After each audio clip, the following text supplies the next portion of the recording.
তীব্র গরমে বারবার লোডশেডিং, ভোগান্তিতে ভোলার পল্লী বিদ্যুতের গ্রাহকরা। বিদ্যুতের আসা যাওয়ার খেলায় ব্যবসা প্রতিষ্ঠানে থমকে আছে কাজ। জেলার ৭ উপজেলায় পল্লী বিদ্যুৎ সমিতির গ্রাহক প্রায় ৪.৫ লাখ। বিপরীতে বিদ্যুতের চাহিদা ১৩০ মেগাওয়াট। এছাড়া ওয়েস্ট জোন পাওয়ার ডিস্ট্রিবিউশন কোম্পানির অধীনে শহর কেন্দ্রিক ৮৫,০০০ গ্রাহকের চাহিদা ৩৫ মেগাওয়াট। গ্রাহক চাহিদা পূরণে বুরহানুদ্দিনে রয়েছে গ্যাস ভিত্তিক ২টি বিদ্যুৎ উৎপাদন প্লান্ট। গ্রাহকদের অভিযোগ, বিতরণকারী সংস্থার অব্যবস্থাপনা ও গাফিলতির কারণে বেড়েছে বিদ্যুৎ বিভ্রাট।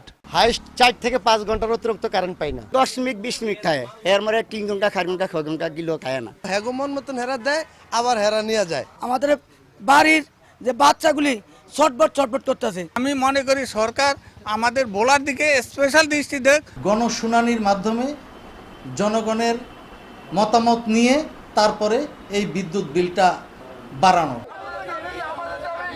ভোগান্তি লাঘবে সম্প্রতি মানববন্ধন ও বিক্ষোভ করেছে গ্রাহকরা। ওজাপাড়িকো এবং ভোলাপল্লী বিদ্যুৎ সমিতির অবহেলার কারণে আমরা ভোলাবাসী বিদ্যুৎ পাবো না, এইটা হইতে পারে না। লোডশেডিং এর সমস্যার সমাধান না করে আমরা কঠোর কর্মসূচিতে যেতে বাধ্য হব।